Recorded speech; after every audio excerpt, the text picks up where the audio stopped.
The numbers told the story. They always do. It's one of those idiots who believe in analytics. This is a numbers game with Gill Alexander on VSiN. Good Friday morning to you. It is a numbers game at VSiN, the sports betting network, VSiN.com, Game Plus, iHeartRadio, YouTube TV, however you're taking us in. We appreciate it. Live from Bar Canada at the D here in lovely downtown Las Vegas. Gill Alexander, Kelley Bydlon in the hizzy. How you doing, man? Doing good, man. How are you doing? Doing very well. NBA Finals are set. We're going to talk about that momentarily after a nothing burger last night of a game. I thought it was the greatest game ever. I'm sure you did. We will talk about all kinds of things later on the show, including Jason Weingarten will be here from under a cloud of smoke, of course. Jordan Sherwood on UFC 302.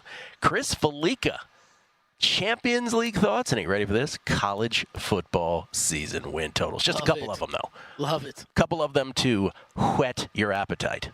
You know who used to pronounce whet like that? Ron Flatter. Why, Gill? Why? Who, what, where? Okay, that's enough. John Legasa, Instant Offense, the microwave, will join us as well to talk with his baseball picks today. Paul Carr will talk soccer with us as well. His thoughts on the Champions League final.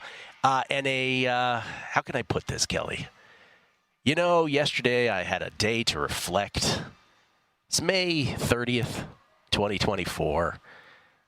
You know what I did yesterday, by the way? I went to California and back, and so I had a lot of time to reflect. And one of the things I reflected upon was you sort of saying, you know, Gill, for the content, we need a June MLB bet. And I said after the March-April Cleveland Guardians gut punch and out away from cashing at 65-1, and then after the Guardians, and by the way, again, shout out to the Guardians, you have given me 2 months of awesomeness despite not cashing. They come one game shy. This game today doesn't mean anything to them because they'll end up third, or at least they're in third right now. It's between, by the way, the Yankees and Phillies. We'll update all that later. I said to myself, maybe you should look over June schedules in Major League Baseball. And so, by the way, here's your most wins by the end of May update. Yankees heading into tonight after their 5-run win over the Angels yesterday, 8-3. Yankees are 20-7, Phillies are 19-7, and there's our poor Guardians at 18-9. Right after that. Pour out a 40 for the Guards. And I feel bad for JVT, too, right? Didn't he? Oh, he had the Phillies, too. Phillies and Guardians. Well, is he at a dead heat or is he at Circa? I can't remember. I'm guessing Circa, but I don't. Yeah. If he's at Circa, he's out. If he's at a dead heat shop, Phillies win, Yankees lose. Phillies and Yankees can tie. Yeah, good point. Yankees are at San Francisco. You know how Giants Magic go. Phillies hosting the Cardinals.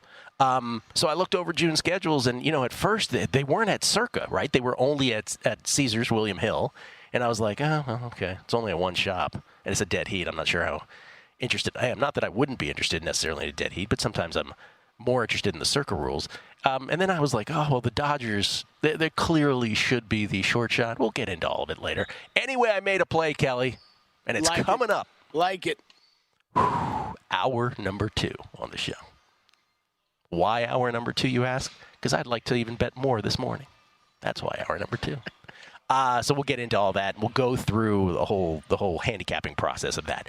First, the NBA last night. The Dallas Mavericks are taking on the Boston Celtics in the NBA Finals. That will begin on Thursday at the TD Garden in Boston. Remember, it's a 2-2-1-1-1. 1985 through 2014, they switched the NBA Finals to a 2-3-2 because in those days, 1985, it was so often the Celtics and Lakers that David Stern, the commissioner, was like, let's reduce travel by this point. Celtics, Lakers, coast to coast, let's go 2-3-2. Well, when Adam Silver took over 2014, he's like, yeah, not so much, 2-2-1-1-1, because we get more randos. And take, for instance, this one, Dallas-Boston. That ain't coast to coast. So we have 2-2-1-1-1 like the standard playoff series that exist pre-NBA Finals. And last night, in case you missed it, you didn't miss much. It was 18-18. Mavericks went on a 12-0 run to go up 30-18. At that point in the game already, 30-18, Luka had 20 points on 8 of 10 shooting, 4 for 5 from behind the arc. By the way, that was part of what ended up as a 17-1 run for the Mavs to conclude the first quarter. They were up 35-19, 16-point lead after the first quarter. Yeah, it was Luka 20, Minnesota 19 at the end of the first. That's right. Second quarter, more of the same. Second verse, same as the first, I believe someone once said. Mavs led by as many as 23 early, 46-23. They were doubling up the T-Wolves. They closed the half on an 11-2 run. They were up 29 at the half, 69-40. At that point, Luka had 25, Kyrie 19. Third quarter, they led by as many as 36, 82-46.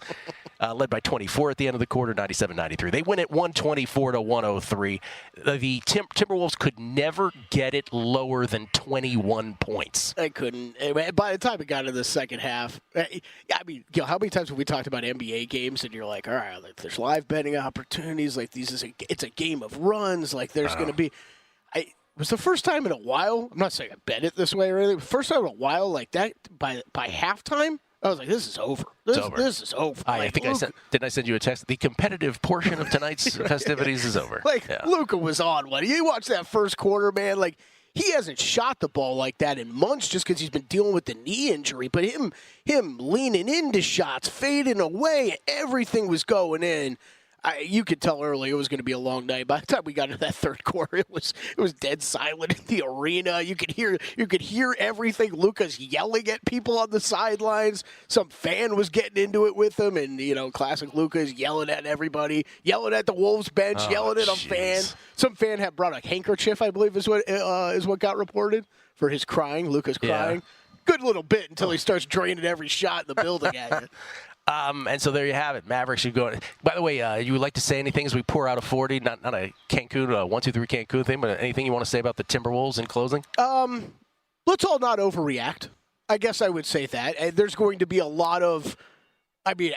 Where were we a series ago with this team after they just beat the Denver Nuggets, and now it feels like all this fallout is coming because of Karl Anthony Towns and Rudy Gobert and all this stuff, and this was still by far the best defensive team in the league next year. Let's all take a breath, and we can reapproach things in the offseason. Will Hill said this. He said, imagine telling the Timberwolves after they came back from 20 to beat the Nuggets in Game 7, hey, 11 days from now, you're going to be out of here. Yeah. What? What do you mean? We're awesome.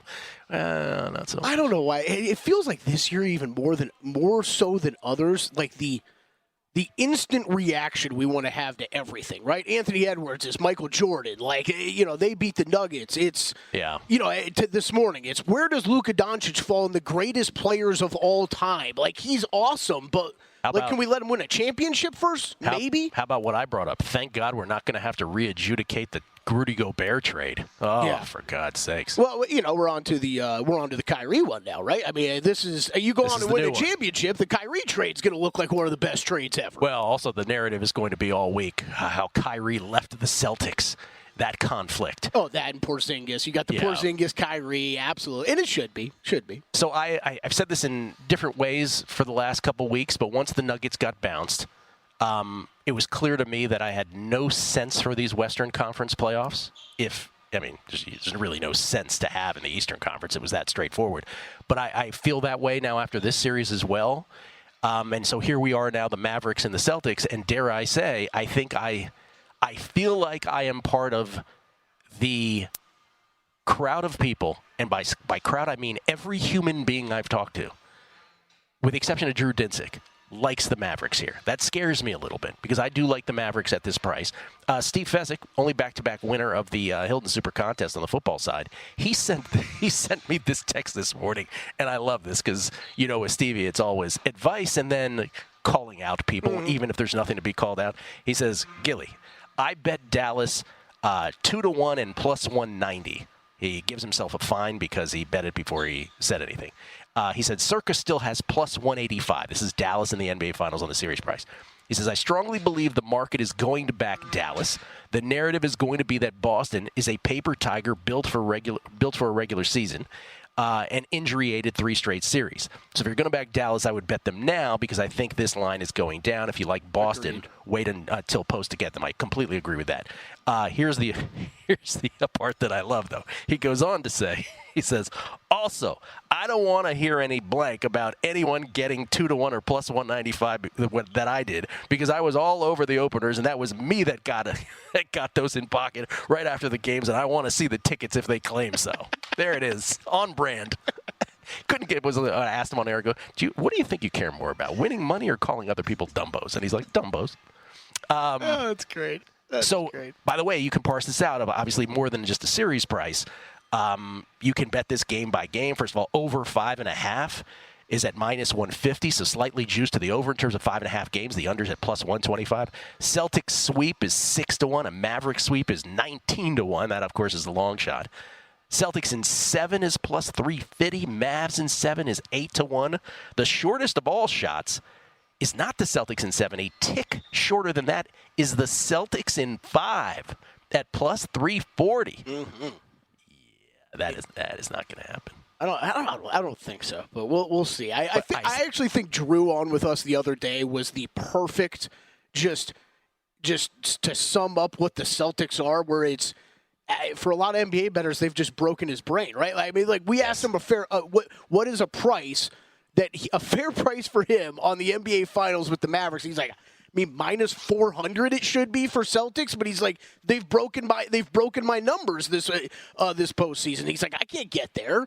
So this postseason, also last postseason, they broke. Exactly. So yeah, I'm really interested to see. I mean, that Porzingis has to be back. It sounds like he will be, but man, I think with those types of injuries and those types of players, I'm waiting to see. I would like to see him back before I think you really get excited about betting Boston. Otherwise, until then, you're probably just looking at the Dallas side. I don't know how you could bet Boston without knowing 100% for sure Porzingis is in there, which I don't really know we can say that yet. And what's your Mavs ticket to win it all again? What number? 19-1. I have 40-1 in the exacta. You're the exactas. I have 41 on Dallas over the Celtics in an exact. Let's go, Kelley Bydlon. I do agree with Steve's point on the price. I grabbed a little Celtics last night to hedge off a bit, though. Coming back, French Open update. Remaining plays. That's next.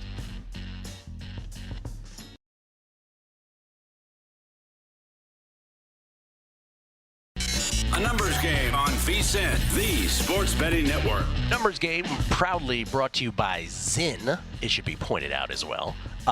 Zyn.com for all the information on Zyn, America's #1 nicotine pouch. Find out more again at Zyn.com. That's Z-Y-N. Also for a limited time, and when I say limited now, Kelley, I'm talking about today. Dunzo. The ultimate in limit. We're slashing the price of our annual subscription just for the remainder of the day. It's normally $240. You can now secure your subscription for just $199. Today's the final day. We'll throw in an extra 2 months for free. That's 14 months of VSiN Pro access for less than 50 cents a day. When you use promo code ANG, though, you got to use ANG. With VSiN Pro, you'll get immediate access to our daily best bets, complete with a leaderboard showcasing the hottest VSiN experts, betting splits that reveal where the money and bets are trending for every game, exclusive betting systems, premium analysis, and 24/7 video content. Remember, today's the final day of this 14-month offer, so visit VSiN.com/subscribe now. It's your last chance to grab your 14 months of VSiN Pro for just $199 with promo code ANG. ANG like a numbers game. Get it now. That's VSIN.com/subscribe. You know, Kelley and I, we read this promo, as everybody has here on the network, but we've read ours for weeks now, a couple weeks, right? A few weeks. And so it gets lost. I think like 4 of them. What's that? Maybe like 4 weeks? 4 of those things. But it really deserves to be said again, like less than 50 cents a day, dude. Yeah. And this helps you make money. So, again, remember all those streaming subscriptions you have, which you don't even know if you're doubling up on them and you're spending just as much as you did when you had cable. They told you get rid of cable. Now you got all these streaming services, and you're like, man, I wish I hadn't gotten rid of cable. This is less than 50 cents a day. This doesn't even make a mark on you. Yeah, we also don't really care. We don't care if you don't like everything. Like, I don't know about you, Gill. You know how many, like, different stats and betting sites I'm subscribed to that I go to for one thing? That's fine. You could use us like that. We don't care. Yeah. One thing you like on there. Use it. Use us. Use us. Use us for that. French Open today. We had a winner. I don't even know what to do with myself, Kelley, that we had a final set tiebreaker win this morning. I didn't even know that was possible. Olga Danilovic took down Donna Vekic in a third set tiebreaker after she got bageled in the first set, by the way. She likes, here, take a set. And then she went ahead and she won the match. Oh, nice. On a third set tiebreaker. But this on the heels of yesterday, I had Flavio Cobolli. He's an Italian player. Flavio Cobolli. And he was playing Holger Vitus Nadskaf Rune. And Holger Rune is one of these guys that when you're betting against him, you want to beat him so bad. He's just got this attitude about him. And so Cobolli's down 2 sets, and We had them at plus 180, plus 178 to be exact. Again, all of these plays from all hosts and all guests on the network in every sport at VSiN.com/picks. It is for subscribers only, VSiN.com/picks. And I had Cobley. He comes back. He knots it up at 2 sets apiece, and then they go to a 5th set tiebreaker, which at the French Open is first to 10 by 2. Every slam has a different. No, I think they're all uniform now. They all go to 10 in the decider. They are? Yeah, I think they're all uniform now. Really? Okay. Yeah, I think so. Now I'm getting confused. So the French Open, anyway, goes to 5th set tiebreaker at up to 10 by 2. And Cobley goes up 5-love in the tiebreaker. Plus 178 dog. You know what happens? Yeah, we lose. Yeah. But of course. And I'm like, Clay despises me. But of course. But Danilovic did come back this morning to make up for that, although she was a favorite, so it's all a wash. Yeah, you're right. Yeah, it's all uniform now. I know that. It's recent. It's in the last year or two. Yeah, I think it used to be every slam did it differently. Some would have a 5th set tiebreaker to 7. Another would have a 5th set tiebreaker to 10. Wimbledon famously back in the day went forever. Right. Yep. The Isner match that lasted 3 days. Yep. It's probably better it's all uniform now for the casual fan, but do you like it? Like, was there one that you liked better than others? I like it uniform. Just make it uniform. Okay. Because I kind of go back and forth on that when the PGA does if there's a playoff, they do like the 3-hole aggregate instead of just 1-hole playoff. Yeah. And there's like part of that I like, but it makes you have to ask the question every time they're coming down 18. Okay, what's the playoff format on this? Exactly. Right, exactly. Yeah. Which I think for the casual fans, I'm very okay if they just went to a uniform system. Yeah. The other we have two more besides the winner this morning. We had, by the way, and yesterday was a terrible day, but today we start off with a winner, and now Clara Towson, who we have over Sophia Kenin. She's up a break in the first set, so that's going well early. The only one we have left today is the only dog, and that's Ben Shelton. Took Ben Shelton on the men's side. Boo, Florida Gators, boo. Up against Felix Auger-Aliassime. Want me to spell that again? I think me and Ben Shelton was Florida, right? Yes, he was Florida. All right, he was. His dad was the coach there, I believe. Oh. Yeah. College tennis is great, by the way. It's awesome. But Shelton thinks he's still playing college tennis sometimes on the pro tour. Like, after what does that mean? Remember after he won a match, he famously, I can't remember which tournament. He has some antics, acted right? Like he was hanging up an old rotary phone. He's like this, and then Djokovic beat him, and Djokovic goes like that. Sorry for the visuals if you're not watching. So yeah, he does a lot of that, which is like kind of not what old school tennis folks are used to. Anyway, I'm on Shelton to get through today. Hopefully, we can have ourselves a sweep today. We'll see. We shall see. As far as the French Open futures that we have, by the way, Iga plays a little later on. She hasn't started quite yet. But Iga, in her first match since the epic battle against Naomi Osaka, she is taking on Marie Buskova today. It may start during this show. I expect Iga to roll. Do you ever that kind of answers that. But in general, do you ever worry about that with let's say some tennis players of lesser talent? Like, is there a kind of like we bring up in other sports, a letdown spot or something like that? Like, are you worried about that with some players that come off of a huge match like that? I don't think there is a letdown. I don't think that term exists in tennis. Okay. I think it's a different thing. Yeah. I think you're so mentally shot from what you just went through that the emotion of it, that you can't recover from it. I don't think it's like letdown. When we talk about a letdown spot in other sports, we're talking about the human flaw of just sort of letting your guard down. I don't think that's it typically in tennis. But I think that Osaka match, I think that Swiatek-Osaka match will go a long way towards helping Iga forward. Not that she needed the help, but that was an epic match. So she's got Buskova here later in the day. As far as our futures, we have Iga, and we have all of the men's players are intact. Casper Ruud had a bit of a scare yesterday. He had to go 5 sets against Alejandro Davidovich Fokina, but he got through one of our parlays. And then Jan-Lennard Struff. Yeah. Still rolling so far in queue number 2. We have him at 14-1 to win the second quarter. But his next match is against Alex de Minaur. And I'd love to, I haven't seen the price on that, but young Gilly may have a bet on Struff in that match alone. He also made he's at least made it to the first page of the futures board. Your boy, Jan-Lennard Struff, yeah. Was he not on there before? Yeah, he's a little bit further down, but he cracked the top 10 now. He cracked the top 10 for me, Gill. Oh, So, yeah. you mean on the outright futures Yeah. board? So I he's gotcha. 80 to 1. 80 to 1. But he cracked the top 10. Yeah, he ain't gonna win it all, but I'll tell you who. We're looking at that futures board. One of those guys is gone. You know who that is? Andrei Rublev is out. Rublev got beaten straight sets this morning by Matteo Arnaldi. So if you had Andrei Rublev, who Andrei Rublev's career is, he's a top 10 player that cannot crack the quarterfinal ceiling of any slam, and he didn't get to the quarterfinals here at all. Yeah. So remember how I told you yesterday or the day before that I was all caught up on my bets to make to-do list? Oh, yes. I lied because there's one I still haven't made. I still haven't bet Djokovic. So if you were landed on this, we'll play the whole game. You don't have any bets. Would you be Alcaraz still in the men's? I don't feel any differently about the men's side right now than I did before the tournament, which is to say, quite honestly, that the only bets to make are the long shots like on a Struve. But I like Alcaraz, Djokovic, Sinner, Sasha Zverev, Casper Ruud.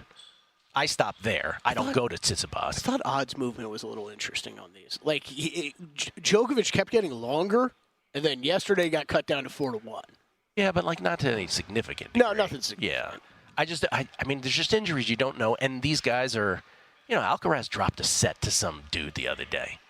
And you're like, well, Djokovic didn't look as sharp as he could in some of these. So you just know there's a little wobble in all these guys. Okay. Little wobble. But they're all intact so far, and this tournament will go through the end of next week. The rain should be gone finally. This is finally the day where the rain is over. So they're all caught up now. So that's where all that stands. You're going to make that Djokovic bet? I mean, I've meant to for a week. We'll see. It is.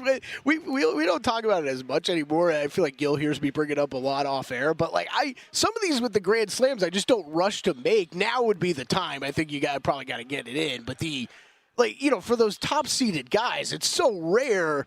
They don't lose in that first week and their odds barely move. So I'm not rushing to bet these guys sometimes because I don't want to be killed by the biggest upset ever, and I got a ticket on them already. So yeah, I think I'm going to. I've bet Djokovic at the French 5 years in a row. What has he won, 2 of those or something? 2 or 3 of those? It's been pretty good. My Twitter is overrun with MLB June. People really like these monthly markets. They're cool. It's good that books keep doing them. Yeah. Shout out to Caesars William Hill. Shout out to Circa for continuing to do them. Always a fascinating market and really the correct meter of time for a baseball bet, in my opinion. We'll get to mine later on the show or on the other end. A numbers game on VSiN, the Sports Betting Network.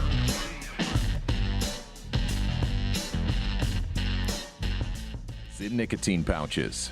America's #1 nicotine pouch. Zyn is smoke-free, spit-free, hassle-free, and can be enjoyed anywhere, anytime. Whether you're managing your fantasy lineup on the go, watching the game from the stands, or from your couch, you can get the nicotine satisfaction you want with Zyn. Find your Zyn at your local convenience store or online at Zyn.com. That's ZYN.com. Warning, this product contains nicotine. Nicotine is an addictive chemical. Back on a numbers game, live from Bar Canada at the Deeds. Gill Alexander. It's Kelley Bydlon, Barcanada, the Barrage.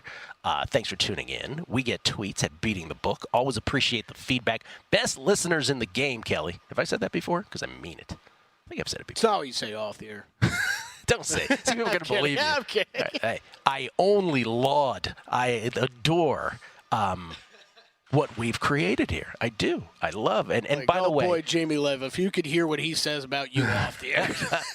we do the bit. We should say this. We do have a bit, though, that I like to do is when we know that the guests are listening to us before they come on. I do like to do the thing where I go, boy, Jason Weingarten is such a... Oh, hey, Jason. We like doing that. We get tweets at Beating the Book. Mr. Lucky. Honestly, the best listeners in the game. By the way, for those of you who show up after the show and say hi to us, we so enjoy and appreciate that. Thank you for doing that as well and taking the time. Mr. Lucky, the Dodgers' June schedule is highly favorable. He's calling his shot. Brian Schaefer, Gill, take the Dodgers, most wins month of June. Oh, people like the Dodgers. The Dodgers are the short shot, and I will go into my reasons as to, I considered them. I did. I don't like the price. They are the short shot for a reason. I just don't like the price. But we'll get into it. I have my June bet coming up on the show, and I don't think you can anticipate it. Let's see.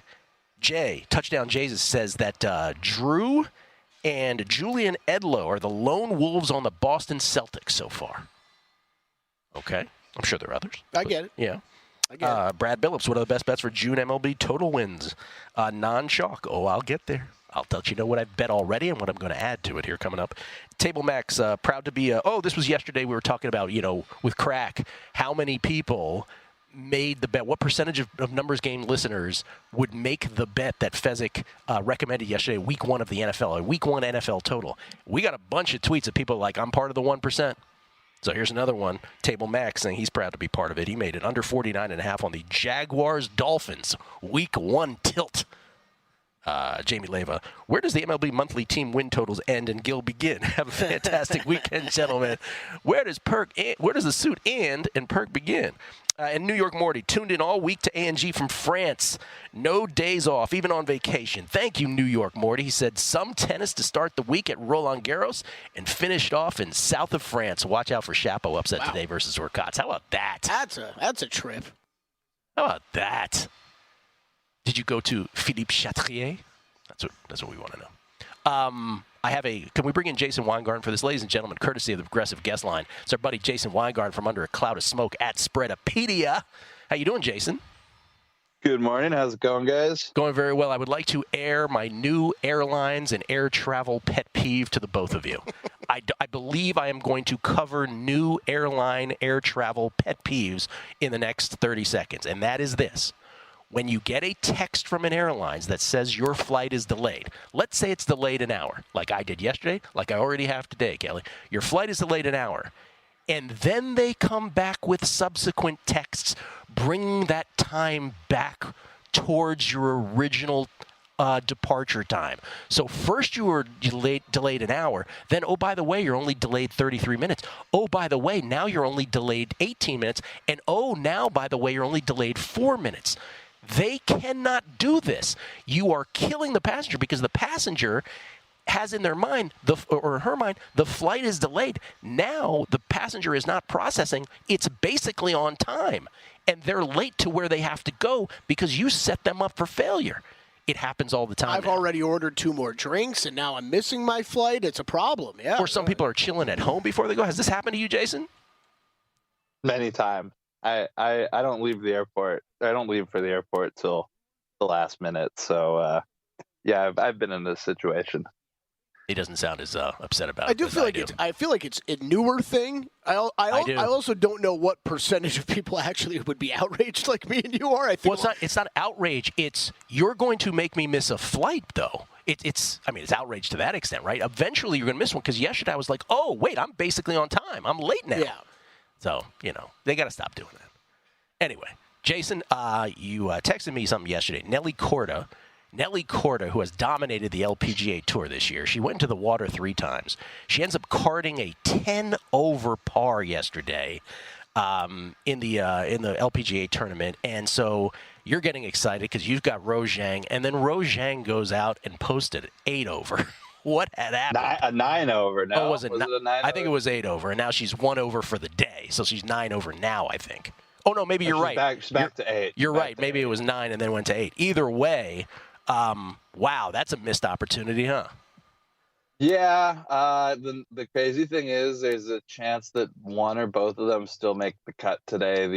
The wind is picking up there. It's a proper golf test, I guess you could call it. Yeah. I think there's 1, 2, 3, 5 players under par right now. By the end of the day, wouldn't be surprised if that number drops to 1 or 2 or even 0. So there's still a chance either one of them or both get inside the cut. But yeah, disappointing week. Does not look like Rose is going to capitalize on Nelly's early misfortune, and it's going to cost me some money. And you were correct. It was 9 over, and then she's 1 under for the day. T109 for Rose Zhang. That was one of those where when Jason sent it to me, I was like, I forgot to bet her. And then by the end of the day, I was like, that's why I didn't bet her. Yeah, but I'm telling you, they both might still make the cut. There's a lot of golf left. A lot of golf left. What'd you bet in baseball today, sir? Let's see. I think I have two bets. I bet Baltimore minus 140, and I faded the Giants. Your Giants, Gill. Oh, that's not allowed. I'm sorry, but I took the Yankees minus 127. Did you catch any of the Yankees game last night? I did not. Chance? I did not. Yankees Angels. I watched a little bit of it after the basketball was over, and I was actually I haven't got to watch the Yankees a ton this year. But, Soto hits a home run, and it's just one of those moments where I just kind of thought again, do you believe we just let the Yankees get Juan Soto for nothing? I'll tell you what's going on. I think about it every day because I'm on I always talk about I'm on a text thread with Will Hill and Chris Felica. Chris, who's coming up on the show in a bit. They are diehard Yankees fans. They talk how happy they are that Yankees baseball is so great again because of Juan Soto. And I'm just thinking to myself, I'm like, you mean Washington Nationals great Hall of Famer Juan Soto? Like, it just drives me crazy that this is how Yankees fans just have this entitlement to these players, right? And you're right. How did the world let them get him? How? Yeah, just let them have them. And yeah, they're looking great. I was worried at the beginning of the season. I guess my concern over Aaron Judge's toe has been slightly unfounded. Yeah, but, me too. Me too. Yeah, I'm just shaking my head. If you could see me right now, I'm like, looks like I got that wrong, but it looks like a good team. I'm excited to watch some more of them on this West Coast swing. Juan Soto is who we thought he was, and like I said, if he stays healthy, I don't know how he's not going to be the MVP. I don't care what anybody else does. It's just going to be Yankee Juan Soto wins the MVP. You know? Yeah, I know. I'm glad we had that Jose Ramirez exchange the other day because it is and I'm the captain of this in the last year. Great bets that finish second, right, on a lot of these, and yeah, no matter how good Jose Ramirez is in Cleveland, all things being equal, they're going to give it to the Yankee bias and to Juan Soto. The other thing that occurs to me about the Soto thing is, and we've said this about so many acquisitions of the Yankees through the years, New York's not for everybody, right? They get it. Their trajectory of their career sometimes changes. Like the big stage is not for them. It doesn't appear to be at all a thing for Juan Soto. He's like, whatever, New York. Oh, yeah. No, I mean, like you see it across town with the Mets. They get a guy like maybe Francisco Lindor, and it just isn't working out as great as it could be. And then you see Juan Soto, and it's just like he's always been destined to be a Yankee almost. Yeah. Some guys, they look better in pinstripes. Anything else besides the Yankees against the Giants? You mentioned one other there. I do. Well, actually, it's somewhat Yankee related. I'm hesitant to give it out because I'm not done betting it yet. But I have a rookie of the year bet on a Yankees player, and it's not Luis Gill. I guess you can draw conclusions from that as you'd like. But I've been heavily betting it this week. Yeah, well, it shouldn't be Luis Hill because again, Luis Hill is just destined for regression if you immerse yourself in the Fangraphs page. Could he pull a Blake Snell and do it for the whole year? I guess anything's possible. But none of these pitchers, and we've seen it we got to go. We'll talk about it next week, Bill. I'll talk more about it. Give us the headline of your thought, though. We'll tease it for next time. The rookie pitchers don't get enough innings to win Rookie of the Year. There's a lot of value on the Rookie of the Year board. We got to dive into it. All right, we'll do that next time. Coming back. Thank you, Jason. Appreciate it. No problem. Have a good weekend. You too. Coming back, UFC 302 with Jordan Sherwood. Is this going to be good? Next, Numbers Game VSiN, the Sports Betting Network.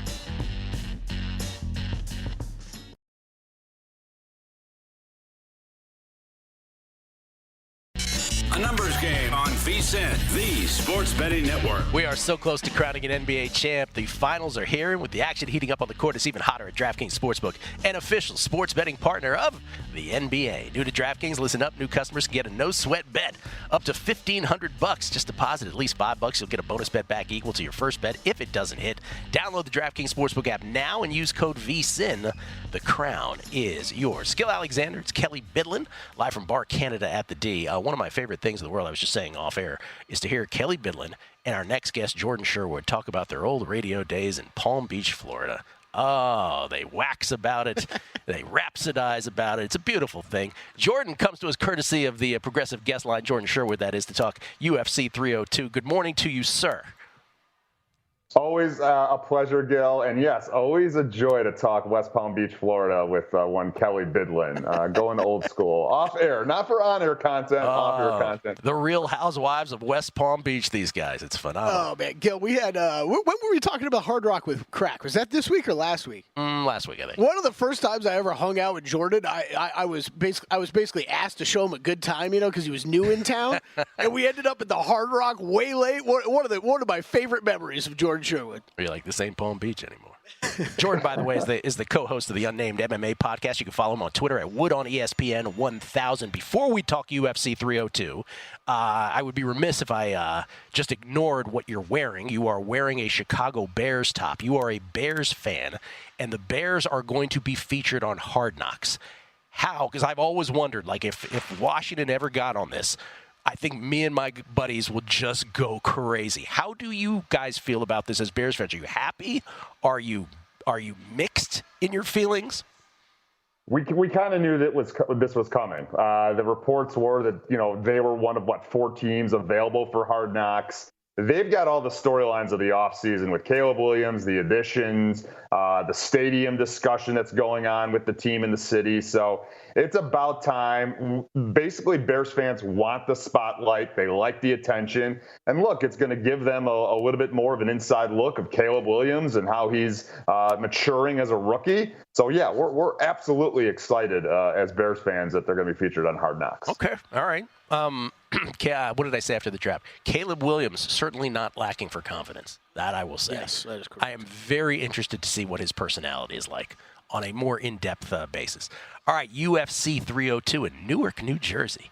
Let us start with the main event, the lightweight title bout between Islam Makhachev and Dustin Poirier, where Makhachev is a $6 favorite, Poirier plus 440 on the comeback. For those who don't know, Makhachev, number 1 pound-for-pound fighter, hadn't defended this title, hadn't fought for this title against another lightweight though. Had fought twice, defended twice already against a former featherweight champion Alexander Volkanovski. He moved up to the 155-pound belt to do so, and then you have Poirier. We all know him, former interim lightweight champ. This is his 3rd attempt for the 155-pound title. He beat Benoit Saint-Denis. I know you know that, Kelley. Benoit Saint-Denis by second-round knockout at UFC 299. How are we betting this? And by the way, Jordan, just to watch Makhachev's sort of interviews leading up to this, he is not the most cuddly guy in the world. Let me just say that. No, I mean, he's there to fight. He's there to fight and be a dominating champion. And look, I understand why the odds are in place. Makhachev is, as you alluded to, Gill, number 1 in the pound-for-pound rankings as a fighter, and he can do it all. He's not just a grappler. He's also evolved as a striker. And, he is Khabib Nurmagomedov 2.0. He's the protege of Khabib, and Khabib's going to be in his corner. So there's a lot of familiarity. Nurmagomedov defeated Dustin Poirier a few years ago. And yes, you are right. This is Makhachev's technically first title defense against a lightweight. But Dustin Poirier, whether he hangs it up or not after this fight, is a future Hall of Famer. He's a great boxer, but he's struggled with guys that have a grappling attack. And that is what Islam Makhachev is going to feature, in this fight. And I'd love a storybook ending for Dustin Poirier to finally become the lightweight champion of the world. But I don't believe that that's going to be the case. But the dour price point at Makhachev you can't lay that. You can't lay $650 on Makhachev to win the fight, or maybe even get creative. So what I'm going to look at is actually what Makhachev typically does in fights: starts a little bit slow, gets the feel for his opponent, and then goes on the attack.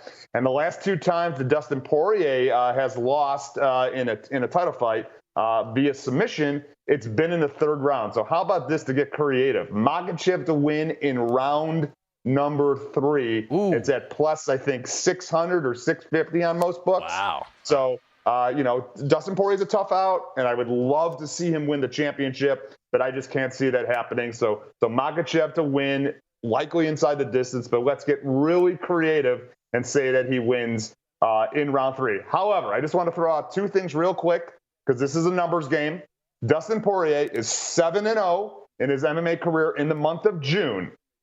And we'll get to him in the co-main event. The last 7 times that Paulo Costa has been featured, not in the main event, but in the co-main event or on a main card, the defending champion has lost in all 7 instances. If you believe in the numbers, Dustin Poirier is the new champion of the world on Saturday night. Is there anything meaningful to that June stat, honestly, Jordan? Not really. No. Okay. I mean, we can't. Yeah. I mean, a fight's a fight. A matchup is a matchup. But look, if you like to play and you want a little bit more confidence back in Dustin Poirier, the dude is 7-0 in the month of June. You're absolutely right, though. Makhachev, that's exactly who he reminds you of, Nurmagomedov, not only in terms of his fighting, but just his attitude as well. And then they both go out and they take care of business. Daniel Cormier was talking to Makhachev, and he was like, any throwaway question he would ask, instead of rolling with the punch, he would challenge back. So he'd be like, this Poirier match is really gonna salt your status. He's like, why would you say that? It's just great. All right, co-main, Sean Strickland, Paulo Costa, with Strickland a big favorite here. Yeah, I mean, look, I think that this card is extremely chalky. I understand why Sean Strickland is as big of a favorite as he is. He's got great boxing. He's got outstanding cardio. He's going to be in the face of Paulo Costa from the onset. This is a 5-round fight, even though it's a co-main event and not for a championship. And he's the former champion. And questions have been always asked about Paulo Costa. Where's his head at? Is this guy motivated? This will be the first time he actually fights twice in a calendar year since he made his UFC debut, I think in 2017. So it's been a while since Paulo Costa has been consistent. But the game plan for Sean Strickland is to be in the face, use the jab, and outbox and outwork Paulo Costa. But here's the thing. The last 2 times that Sean Strickland has lost a fight, he's lost it against guys that carry power and can go hard for 5 rounds. Jared Cannonier comes to mind. Similar game plan, similar type of style, realistically, for Paulo Costa. So for me, I could understand backing Strickland, put him into a parlay, but I think actually there's some value on Paulo Costa to land more of the significant damage strikes throughout a 5-round fight and win this fight via decision at plus 850. Woo. It's a flyer. It's not a totally recommended confidence pick, but Strickland in a kickboxing match, which he's going to do against Paulo Costa, has struggled against guys that are powerful punchers. So I like Paulo Costa. If he's right, his mind is right, he's set, and apparently he is because he's fighting consistently now. I think he could steal an upset here. This would be the one upset pick I look at in the main card. Jordan is not messing around. Makhachev round 3 plus 650. Costa via decision plus 850. Whew. All right, you got 2 more plays on the main card. We got 90 seconds. What do you got here? Yeah, I like the matchup on the main card opener, Randy Brown against Alicia Dos Santos. I think Randy Brown is going to utilize his athleticism, his reach, and just outwork Dos Santos, just avoid the phone booth fight. He's a $1.70 favorite on the money line, so I like him. And Kevin Holland returning to middleweight against Mikhail Ojacek. Ojacek has struggled at times with some takedowns. Jacek's going to have to work the body and look for a knockout. Holland's got a granite chin. And as long as he's just not having conversation with his opponent, because for some reason Kevin Holland likes to talk to his opponent and really get into dialogue, concentrate on what you're doing, Kevin Holland. Get the takedown. And Ojacek has been submitted in 2 of his 3 current losses in his UFC career. Holland's got some good darts chokes, some good rear naked chokes. So I like Holland via submission to get some plus money on Kevin Holland to win the fight. All right. Did we go through all 4? Did we get them all in? Yes. I think so. We did. 3 dogs and a favorite. That's another, don't these guys realize we're betting on them? Stop talking and fight. Come on. It's just before Kelley even got to that, I was going to say, Kelley, you love Jordan Spieth and golf so much. Kevin Holland is your new favorite UFC fighter. Shut up and fight. Come on. Shut up and fight. Stop talking. Jordan, appreciate it. Congratulations on the Bears on Hard Knocks, man. All right. Thanks, fellas. Always a pleasure. Jordan Sherwood, everybody, talking UFC 302. Again, you can follow Jordan on Twitter at Wood on ESPN 1000, co-host of the Unnamed MMA podcast. Still to come, MLB Most Wins June. We will get to that in hour number 2. But next, Chris Felica. People call him the Bear. He's going to not only talk Champions League with us, but he's also got a couple college football season win totals. That's next. Numbers Game, VSiN, the Sports Betting Network.